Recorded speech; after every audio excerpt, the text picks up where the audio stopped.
హల్లెలూయా. అవకాశం అందరూ కూడా రెండు చేతులు పైకెత్తి ప్రభువుకు స్తోత్రం చేద్దాం. హల్లెలూయా. ఇంకొకసారి సంతోషంగా ప్రభు స్తోత్రం చేద్దాం. హల్లెలూయా. యేసు ప్రభు మనందరి కొరకు లోకంలో జన్మించి మనందరికీ సంతోషాన్ని సమాధానాన్ని ఇవ్వడానికి లోకంలో మన కొరకు దిగి వచ్చారు కాబట్టి మరొకసారి ప్రభుకి నిండు మనసుతో స్తోత్రం చేద్దాం. హల్లెలూయా. మంచి దేవుళ్ళరా, నన్ను ఈ స్థలంలోకి ఆహ్వానించిన తండ్రి సమానులు, దైవ సేవకులు, అలాగే అమ్మగారికి, స్టేజ్ మీద ఉన్న దైవ సేవకురాలకి కూడొచ్చిన మీ అందరికి కూడా మరొకసారి ఈ క్రిస్మస్ సందర్భంగా శుభాకాంక్షలు తెలియపరుస్తూ ప్రేమతో వందనాలు తెలియపరుస్తున్నానండి. కొన్ని మాటలు, దేవుని మాటలు మనం అందరం కూడా ఆలకిద్దాం. బైబిల్ గ్రంథాన్ని ఒకసారి మనం అందరం తెరిచి చూద్దాం. దేవుళ్ళరా, అపోస్తుల కార్యములు, బైబిల్ గ్రంథంలో అపోస్తుల కార్యములు 3వ అధ్యాయము 26వ వచనాన్ని చదువుకుందాము.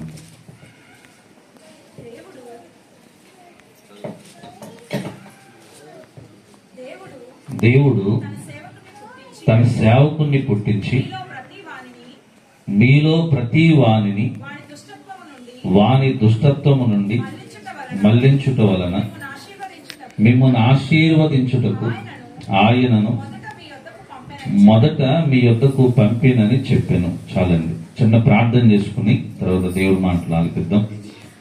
అవకాశం అందరూ కూడా కళ్ళు మూసుకున్నట్లయితే ఒక చిన్న మాట, ఈ రాత్రి ప్రభువా నాతో మాట్లాడవా అని మన మనసు తెరిచి హృదయమంతుడితో మనం ప్రభుత్వంలో ప్రార్థన చేసుకుందాం.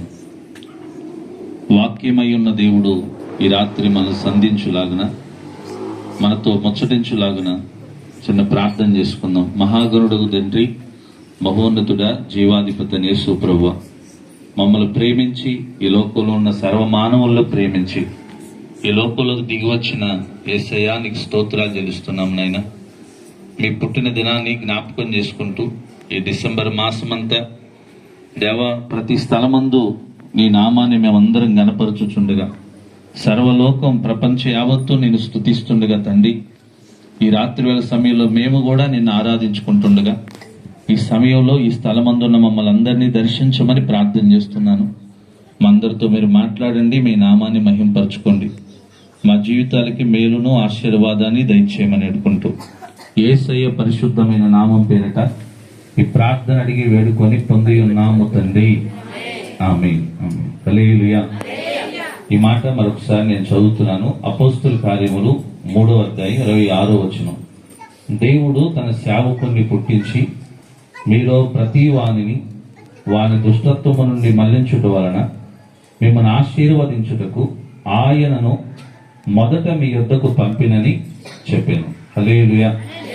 దేవుని పిల్లలారా, దేవుని వాక్యంలో రాయబడిన మాట ఏంటంటే 2024 సంవత్సరాల కిందట సమస్తాన్ని సృష్టించిన సృష్టికర్త అయిన దేవుడే మానవుడిగా ఈ లోకంలో దిగి రావాలని, మనుషులతో నివాసం చేద్దామని, అందరి మధ్యలో ఆయన కూడా జీవించాలని, నివసించాలని, మనతో ఉండాలని యేసు ప్రభు అనే నామకరణంతో ఆయన లోకంలో దిగి వచ్చారు.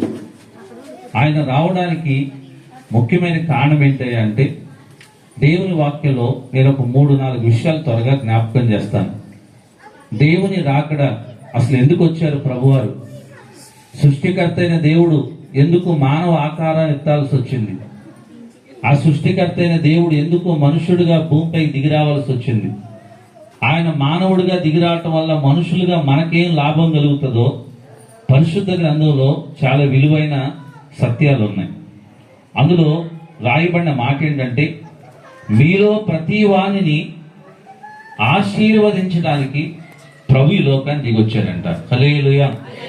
దేవుని పిల్లరా, సృష్టికర్త అయిన దేవుడు, నన్ను ఆలకించున్నాను బాబు, దేవుడు ఎందుకు ఈ భూమిపై దిగొచ్చాడంటే కారణం ఏంటో తెలుసా?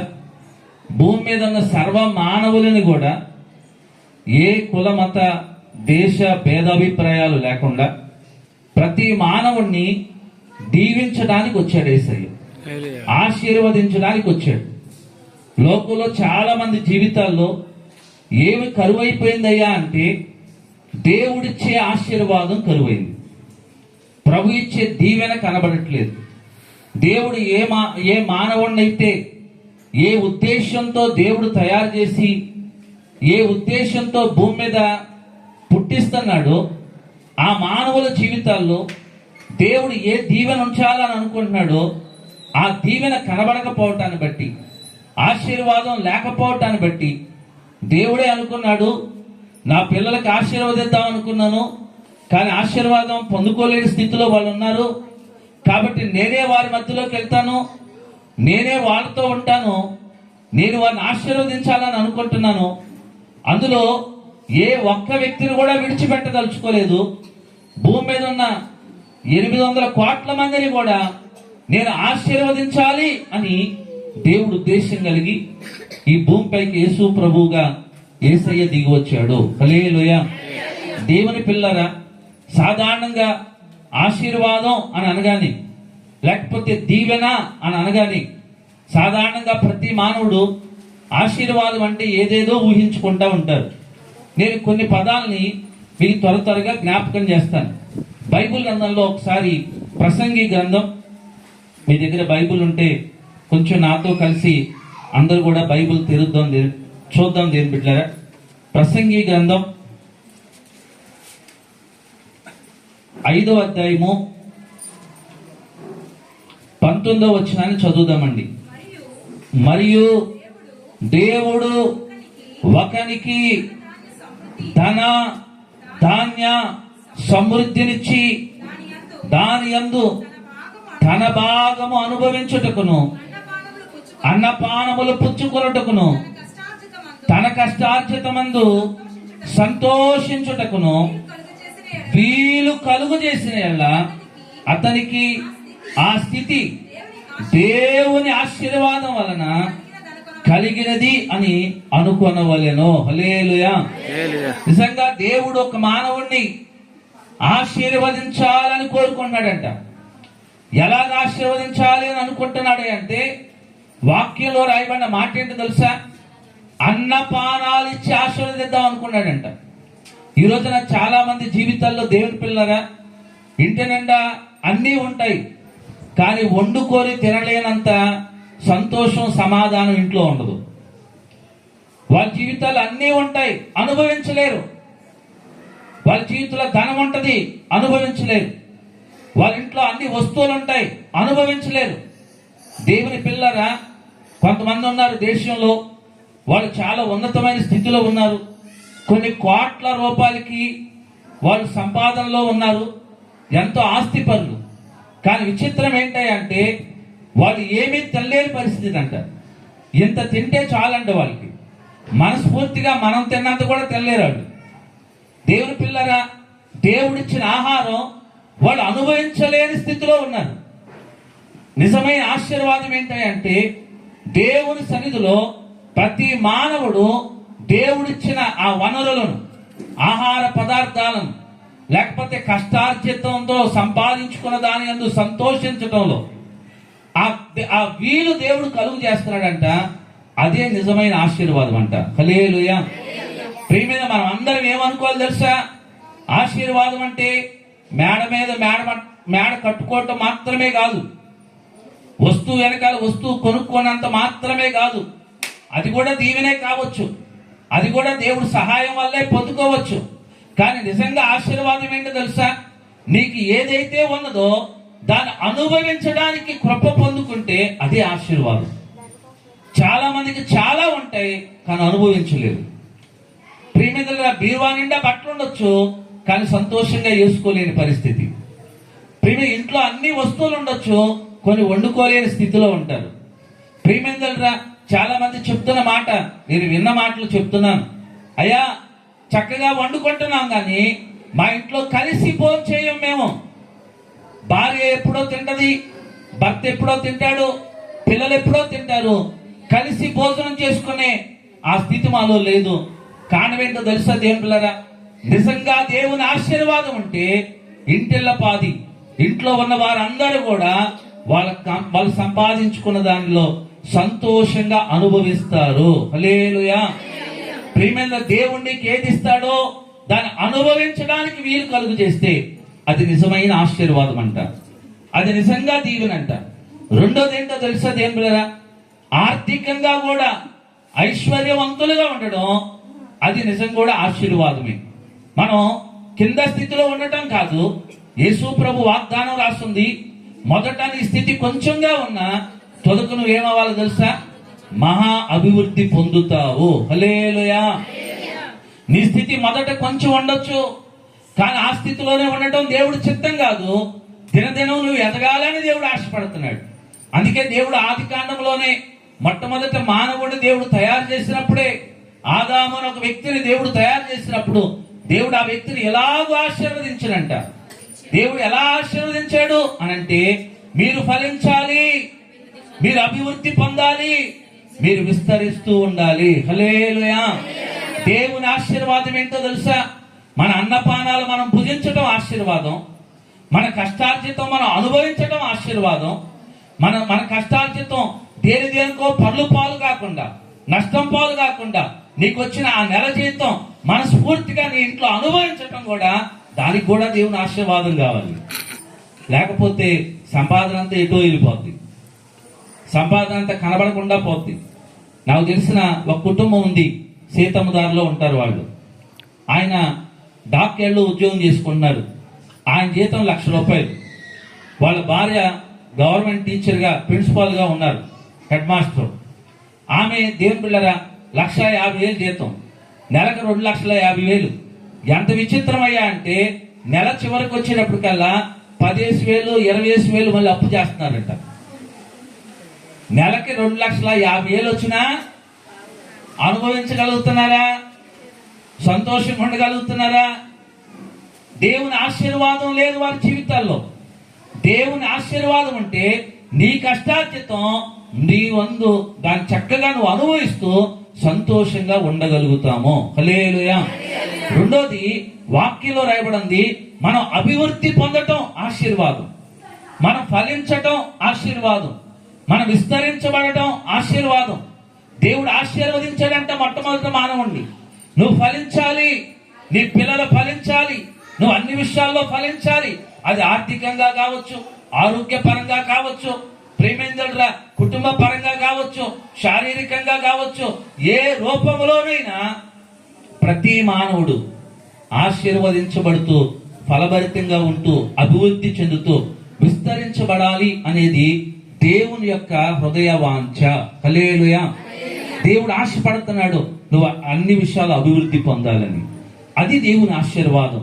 కొన్నిసార్లు కొంతమంది జీవితాల్లో చెప్తున్న మాట ఏం తెలుసా? అయ్యా ఎంతో ప్రయాసపడుతున్నావు, కానీ లాస్ట్కి ఏమీ ఉండట్లేదు. ప్రయాసే మిగులుతుంది, ఆశీర్వాదం లేదయ్యా. కష్టపడుతున్నావు, ఆశీర్వాదం కనబడట్లేదు. అభివృద్ధి లేదు మా జీవితాల్లో. ఎక్కడేసిన గొంగలు అక్కడే అన్నట్లుగా ఎదుగు బదుగు లేని జీవితాలుగా ఉన్నాం. భక్తిలో అభివృద్ధి లేదు, ప్రార్థనలో అభివృద్ధి లేదు, ఆత్మీయతలో అభివృద్ధి లేదు, శారీరకంగా అభివృద్ధి లేదు, ఆరోగ్యపరంగా అభివృద్ధి లేదు, వాళ్ళు ధనపరంగా అభివృద్ధి లేదు. ఏ రూపంలో చూసినా వారి జీవితం కింద స్థితిగానే ఉన్నారు. దేవుడు ఏ వాగ్దానం చేశాడు తెలుసా? నువ్వు కిందవాడుగా ఉండవయ్యా, పైవాడుగా ఉంటావు. హల్లెలూయా. నువ్వు తోకగా ఉండవయ్యా, తలగా ఉంటావు. దేవుని ఆశీర్వాదం అది. ఈ దీవెనలన్నీ నీ మీదకి వస్తాయి అని అంటూ ప్రభు అన్నాడు, నువ్వు ఎలా ఉండాలి? నువ్వు అప్పిచ్చేవాడుగా ఉండాలి, నువ్వు అందరి ఎదుట తలెత్తుకునేవాడుగా ఉండాలి. సమాజంలో దేవుడు నేను దీవెనకరంగా ఉంచాలని అనుకున్నాడు, అభివృద్ధి పొందేటట్టుగా చెయ్యాలని అనుకుంటున్నాడు. అది దేవుని ఆశీర్వాదం. కానీ కొన్ని జీవితాల్లో వాళ్ళ జీవితాల్లో అభివృద్ధి లేకుండా అలాగే ఆగిపోయారు, విస్తరించబడకుండా ఆగిపోయారు, ఫలభరితం అనేది లేకుండా ఆగిపోయారు.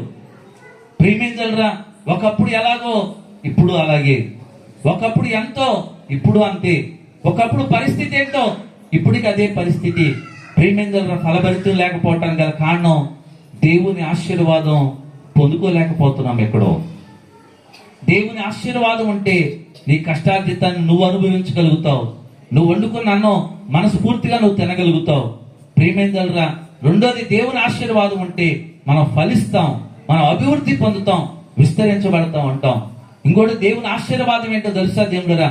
లోకంలో ఒక సామెత రాస్తుంది, ఆరోగ్యమే మంచి మన సామెతలు బాగా వచ్చు. దేవుని స్తోత్రం. ఆరోగ్యమే కొండంత బలం ఏంట్రా బాబు అని అంటే ఆరోగ్యంగా ఉండడమేనంట. ప్రియమేందలరా, మొన్న ఒకసారి ఒక షుగర్ పేషెంట్ కలిగిన ఒక వ్యక్తితో మాట్లాడుతున్నాను. ఆయన ఏం చెప్పారు తెలుసా? పాస్టర్ గారు, భూమి మీద ఏ జబ్బులైనా రావచ్చాము కానీ షుగర్ మాత్రం ఎప్పుడు ఎలా ఉంటుందో తెలియదండి ఇది అని బాధపడతా ఉన్నారు.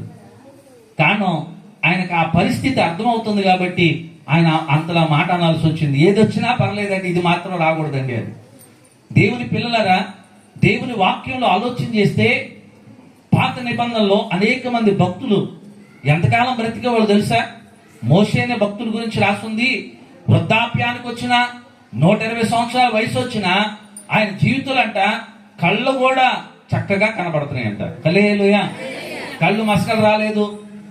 ప్రియమైన ఏమీ కనబడట్లేదు నాయన, నాకు అనట్లేదు. కాలేబు అని ఒక భక్తుడు ఉన్నాడు బైబిల్లో. ఆయన ఏమంటాడు తెలుసా? 40 సంవత్సరాలప్పుడు నాకు ఎంత బలం ఉన్నదో 80 సంవత్సరాలప్పుడు కూడా అంతే బలం ఉన్నది. యుద్ధం చేయటానికైనా సిద్ధమే, పోరాటానికైనా సిద్ధమే, కష్టపడటానికైనా సిద్ధమే అని అంటాడు. 80 సంవత్సరాల వయసులో కూడా ఆయన జీవితంలో ఆరోగ్యం దేవుడు ఆశీర్వాదం వల్ల కలిగింది. హల్లెలూయా. ఈ రోజున దేవుని పిల్లలారా, మనందరి జీవితాల్లో, మన కుటుంబాల్లో ఆరోగ్యంగా ఉండటం కూడా దేవుని ఆశీర్వాదమే. మరొక మాట ఏంటో తెలుసా? మన జీవితాల్లో దేవుని పిల్లలారా, ఆయుష్ కలిగి ఉండడం కూడా దేవుని ఆశీర్వాదమే. హల్లెలూయా. ఆయుష్ కలిగి ఉండడం. ఈ రోజున ప్రపంచం అంతా ఏంటో తెలుసా? దేవుడు ప్రతి మానవుడికి ఒక ఆయుష్ ఇచ్చాడు. నువ్వు ఎంతకాలం బ్రతకాలయ్యా, చక్కగా బ్రతకాలి, నీవు నీ ప్రాంతానికి ఉపయోగపడాలి, నువ్వు నీ ఇంటి వారికి ఉపయోగపడాలి, నీవు ఉపయోగపడాలి, నువ్వు నాకు ఉపయోగపడాలి అని దేవుడు ఒక ఉద్దేశంతో ప్రతి మానవుడిని భూమిపై పుట్టిస్తే మానవుడు ఏం చేస్తున్నాడు తెలుసా?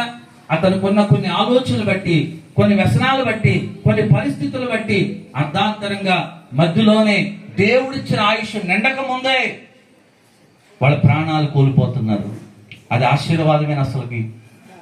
యవన ప్రాయంలో బండి మీద తిన్నగాయలు రా బాబు అంటే వంకరగా తిప్పేసి దేనికొందుకే వెళ్ళిపోతున్నాడు.